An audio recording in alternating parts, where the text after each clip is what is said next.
Hello everyone there, this is Shafaq Naz. I hope you all are enjoying your life fully. So today in this video, I am going to teach line to line explanation of your fourth chapter, Big Data, Big Insight. आज इस chapter को हम एकदम गहराई में पढ़ेंगे, हर एक Harvard का मीनिंग जानेंगे, हर एक लाइन को समझेंगे अच्छे से, ठीक है। इससे पहले वाली वीडियो में हमने इस चैप्टर को शॉर्ट में समझ लिए थे कि इस चैप्टर में क्या है, इस चैप्टर की क्या थीम है, ये चैप्टर क्या क्या इन्फॉर्मेशन अपने को देता है।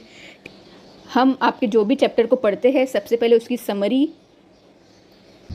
समरी पढ़ते हैं एक सेपरेट वीडियो में, उसके बाद हम लाइन टू लाइन एक्सप्लेनेशन पढ़ते हैं ताकि आपका फोकस हार्ड वर्ड की मीनिंग को अंडरस्टैंड करने में रहे, ना कि चैप्टर को अंडरस्टैंड करने में, क्योंकि चैप्टर की अंडरस्टैंडिंग तो पहले ही हो चुकी है। तो ठीक है, तो आपका chapter number 1, chapter number 2, chapter number 3 तीनों का ऐसे ही summary with line to line explanation हो चुका है और आपके सभी चैप्टर की ब्रेनस्टॉर्मिंग, आइस ब्रेकर के सारे आंसर विथ एक्सप्लेनेशन सॉल्व होते जा रहे हैं इस चैनल में। और साथ ही साथ आपके सिलेबस में जितने भी पोएम है सबका वर्ड टू वर्ड एक्सप्लेनेशन हो चुका है। सारी पोएम के एप्रिसिएशन, ब्रेनस्टॉर्मिंग, आइस ब्रेकर और पोएम के अंदर जितने भी फिगर ऑफ स्पीच है सबका सेपरेट वीडियो भी बन चुका है। इस चैनल में आप जाओगे तो आपको सब कुछ सिस्टमेटिकली अवेलेबल मिल जाएगा। तो इसलिए जो भी student 12th standard Maharashtra board exam की प्रिपरेशन कर रहे हैं प्लीज़ इस चैनल से जुड़ जाइए, सब्सक्राइब कर लीजिए, क्योंकि इस चैनल से आपको अपडेट मिलता रहेगा एग्ज़ाम प्रिपरेशन से रिलेटेड, बोर्ड की नोटिफिकेशन से related, paper pattern, test, doubt solving, सब कुछ होने वाला है इस चैनल पर। So subscribe this channel for better preparation of your 12th board examination.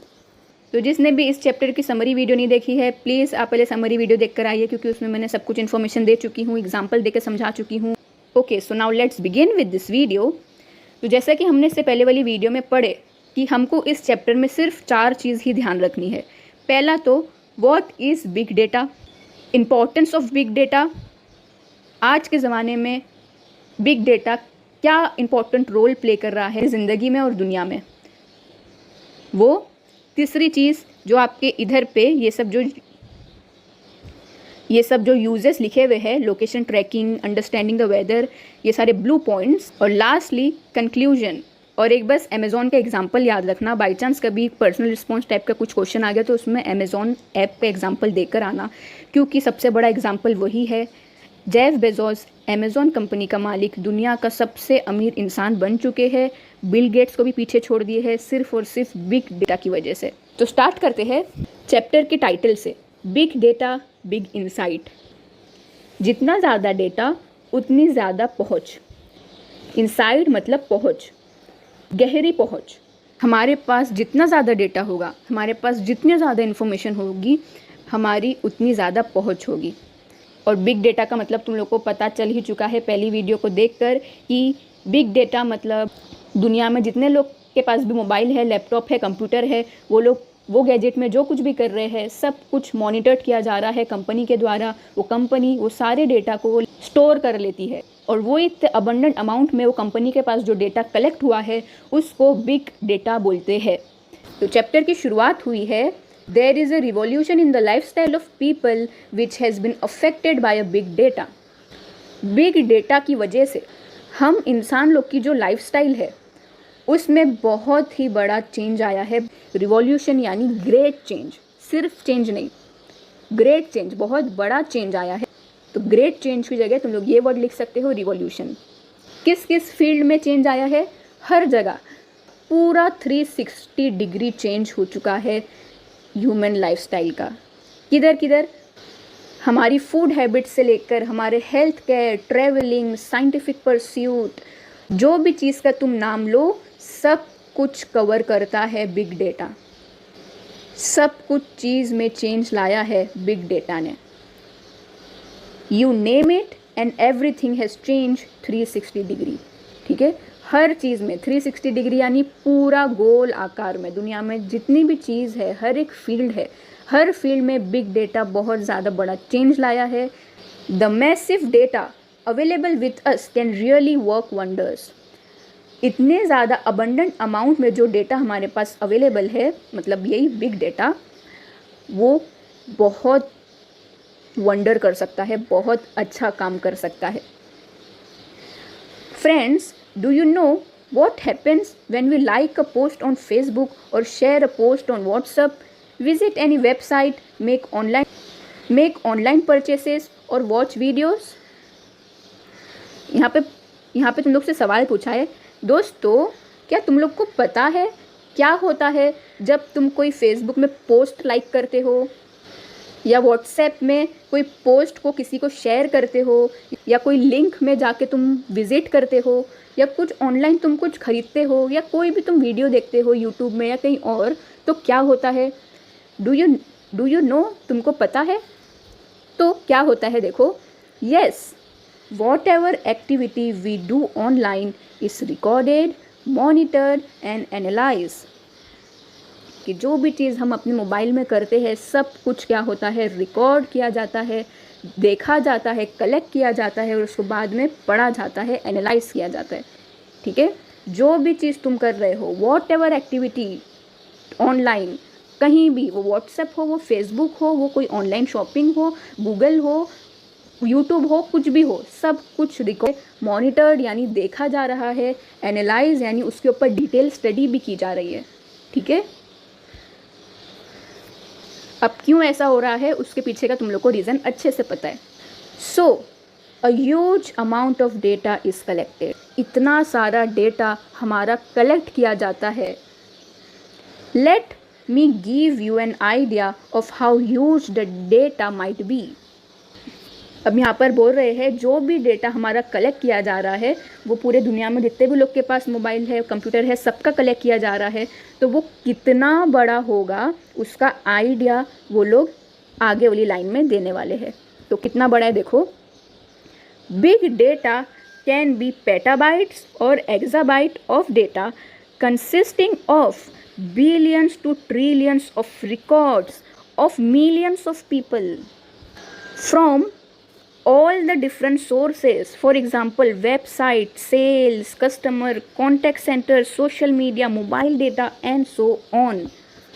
तो तुम लोग के अंदाजे के लिए लोग ने इधर पे बताए हैं कि बिग डेटा कितना बड़ा हो सकता है स्टोरेज में, कितना डेटा वो लोग के पास कलेक्ट हो जाता है पेटाबाइट्स और एक्साबाइट में। हम सबके मोबाइल में कुछ ना कुछ अमाउंट ऑफ स्टोरेज होता है, किसी का मोबाइल 3 GB का होता है, किसी का 4, किसी का लैपटॉप कंप्यूटर में और भी ज़्यादा GB होता है, क्योंकि हम इंडिविजुअल की उतनी ही रिक्वायरमेंट है। लेकिन कंपनी लोग तो पूरी दुनिया की इन्फॉर्मेशन कलेक्ट कर रहे हैं, तो वो लोग का GB में काम होगा क्या? नहीं होगा। वो लोग को चाहिए GB का फुल फॉर्म है गीगाबाइट्स, और GB से छोटा क्या होता है? MB होता है, मेगाबाइट। MB से छोटा क्या होता है? KB। ठीक है, तो शुरुआत KB से ही हुई थी, तो 1000 KB 1 MB होता है, 1000 MB 1 GB होता है, 1000 GB 1 TB होता है, TB टेराबाइट, 1000 टेराबाइट 1 PB होता है यानी पेटाबाइट यहाँ पे जो है, और 1000 पेटाबाइट 1 EB होता है, एक्साबाइट, और उसी तरह 1000 EB जेटाबाइट, फिर योटाबाइट, ऐसी कंटिन्यू है। जितना ज़्यादा डेटा उतना ज़्यादा बड़ा सर्वर और स्टोरेज लगेगा।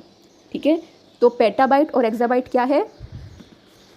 स्टोरेज है, जो कि अपने मोबाइल, जो कि मोबाइल में GB वीबी लगता है, तो यहाँ पे GB से काम नहीं चलेगा, ना ही TB से चलेगा, यहाँ पे चलेगा PB और EB से, जो कि क्या है? पेटाबाइट और एक्साबाइट। समझ गए अच्छे से? तो यहाँ पे बस इतना ही बताया है कि स्टोरेज इतना लगता है, तो समझ जाओ कितना सारा डेटा आता होगा इधर पे। क्योंकि फेसबुक जो है वो एक दिन में कितना डेटा कलेक्ट करता है पता है? 4 पेटाबाइट्स। दुनिया भर के लोग जो भी टेक्स्ट कर रहे हैं, इमेज कर रहे हैं, लाइक्स कर रहे हैं, सब कुछ डेटा उन लोग के पास आ जाता है, और उस डेटा की लेंथ, उस डेटा का स्टोरेज कितना होता है, उस डेटा की साइज़ कितनी होती है? 4 petabyte. The data available to industries and companies is enormously increasing in volume, variation, velocity, veracity and value। तो भी डेटा इतना ज़्यादा काम आता है हर कंपनी को, वो लोग की सर्विस को इम्प्रूव करने के लिए। तो हर इंडस्ट्री, हर कंपनी क्या कर रही है?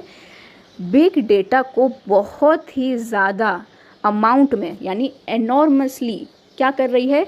इंक्रीज़ करे जा रही है। इंक्रीज़, जितने ज़्यादा कंज्यूमर से वो लोग डेटा कलेक्ट करना चाहते हैं, एकदम ज़्यादा अमाउंट में वो लोग करे जा रहे हैं। वेरिएशन यानी अलग अलग टाइप के डेटा भी कलेक्ट कर रहे हैं, सिर्फ एक फील्ड कंज्यूमर सिर्फ मैसेज कर रहा है सिर्फ उसको नहीं, क्या इमेज है सब कुछ हर टाइप का उसमें भी डेटा। तो टाइप्स में भी कंपनी लोग अपना डेटा इंक्रीज कर रहे हैं।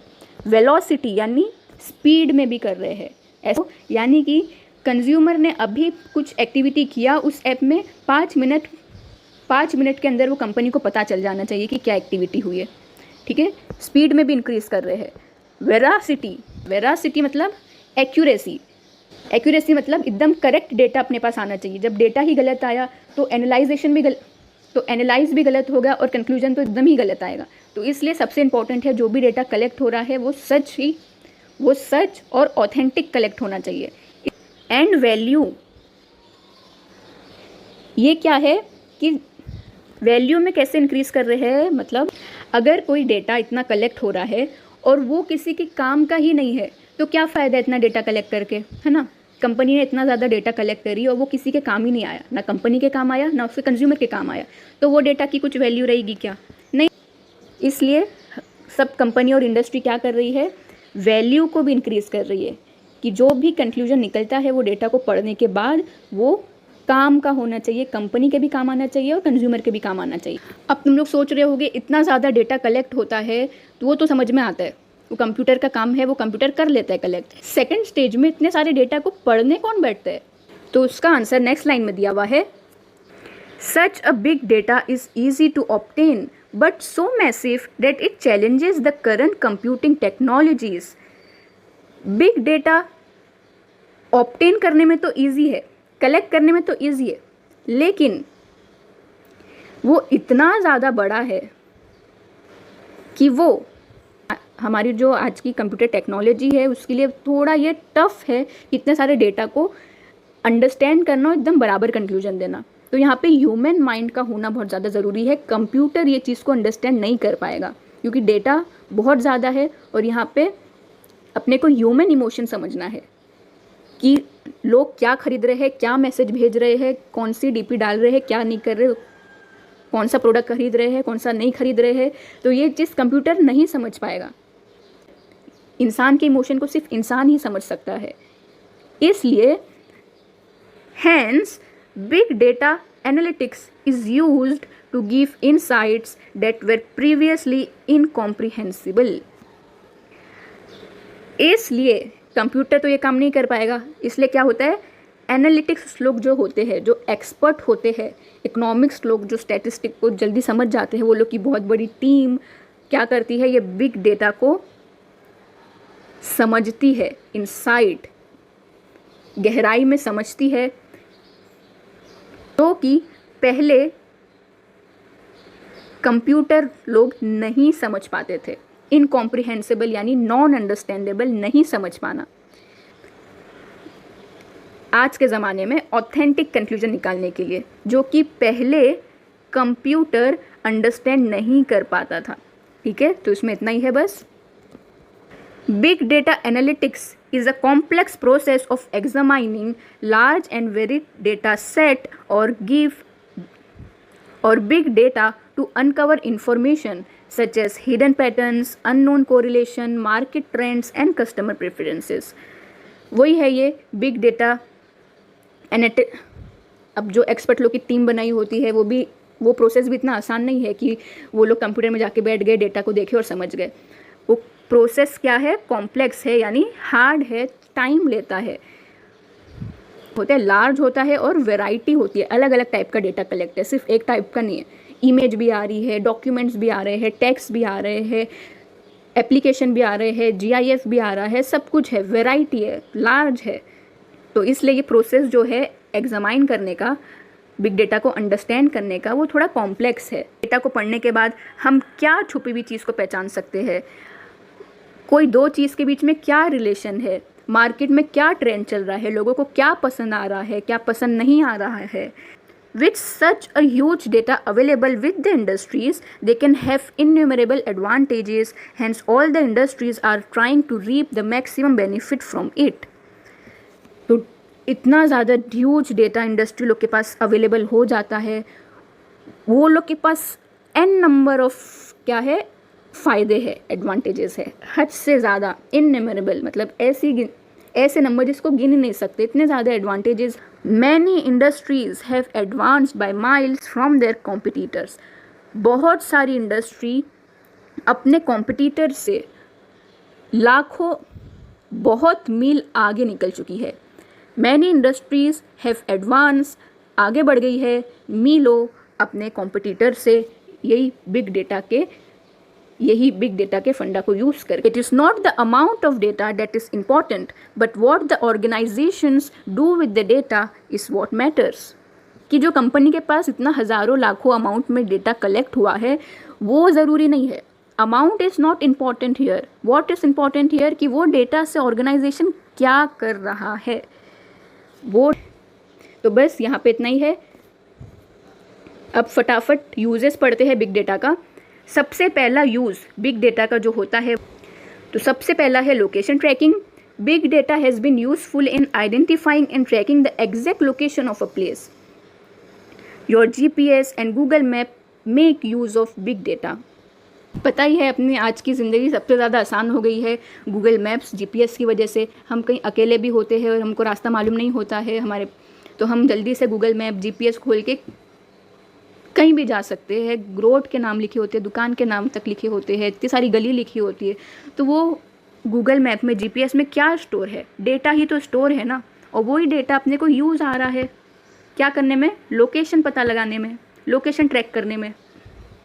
अगर समझो GPS नाम की कोई चीज़ ही नहीं होती, गूगल मैप कुछ होता ही नहीं, तो वही पहले जैसी ज़िंदगी, फैमिली वालों के साथ झोला लेके निकलना पड़ता। लेकिन GPS की वजह से आज हम अकेले कहीं भी घूम सकते हैं। With geographic positioning and radio frequency identification sensors, we get the real-time data about traffic, congestions on a particular route, information if the route is closed or if it is a one-way route, understanding accident-prone areas. फिर यहाँ पे वही लिखा है कि सारे app बहुत सारे लोकेशन में सेंसर्स लगाते हैं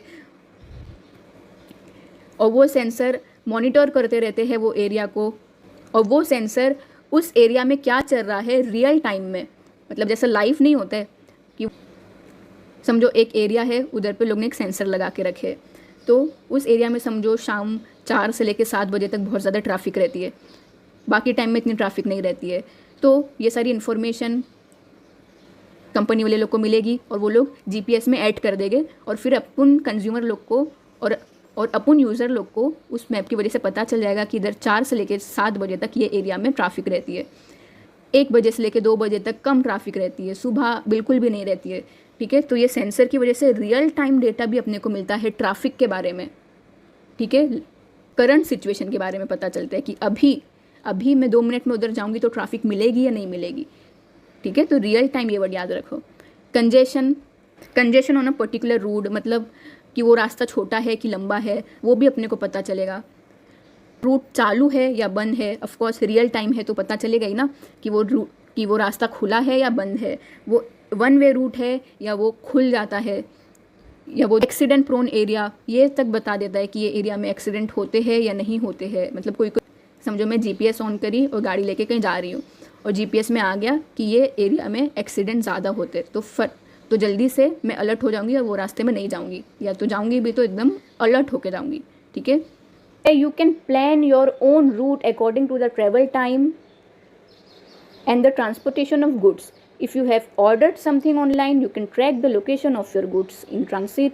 You can also track the condition of the goods. This has immensely helped the logistic companies to reduce risk in transport, improve speed and reliability in delivery. ये तो सबसे प्रैक्टिकल चीज़ है। जो भी लोग ऑनलाइन शॉपिंग करते हैं वो लोग को अच्छे से पता होगा कि उन लोग को, जो भी लोग ने कोई चीज़ ऑनलाइन ऑर्डर करे है तो वो लोग का सामान अभी किधर पहुंचा, वो लोग वो चीज़ को भी ट्रैक कर सकते हैं।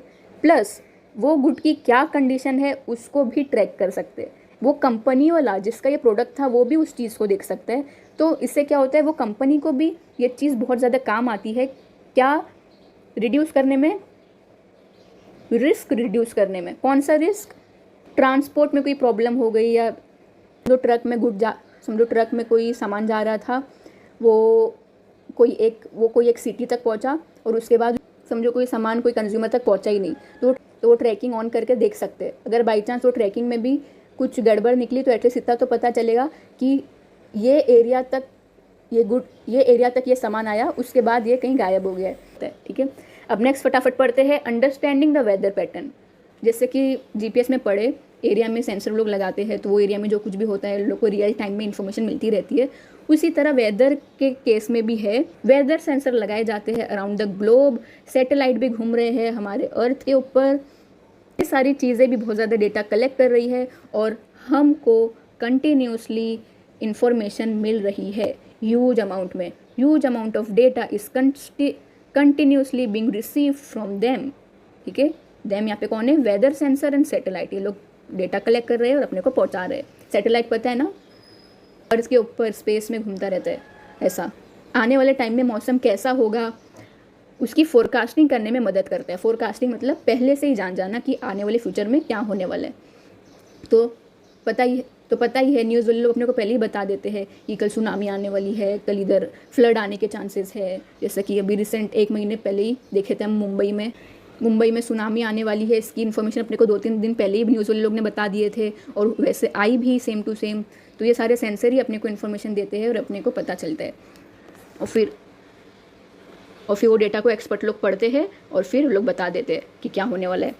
Weather pattern give us warning of impending natural calamities like flood, earthquake, tsunami etcetera. वही मैंने बोली, ये वेदर पैटर्न अपने को क्या वार्निंग दे देते हैं कि नेचुरल क्लैमिटीज यानी यही सब चीज़ें, फ्लड, अर्थक्वेक, सुनामी आने वाला है, इसकी वार्निंग अपने को दे देते हैं। पहले ही अपन क्या कर देंगे उसकी वजह से necessary preparation to combat them can be made well in advance. अपन पहले ही प्रिपरेशन कर लेंगे उस क्लैमिटी को टैकल करने के लिए, सॉल्व करने के लिए, उस क्लैमिटी से बचने के लिए। अपने को पता है कल सुनामी आने वाली वो एरिया में, तो अपन जाएंगे ही नहीं, वरना पता ही नहीं होता तो मज़े से ट्रिप बनाते थे उधर पे और फिर फ्लड आता था तो भागते थे। तो और भी चीज़ पता चलती है, global warming, availability of natural resources like water. वही जो मैंने बोली, अर्थ के ऊपर सैटेलाइट घूमते रहता है तो वो सब कुछ ऊपर अर्थ में क्या हो रहा है ऊपर से वो सब कुछ फ़ोटो खींच के भेजते रहता है।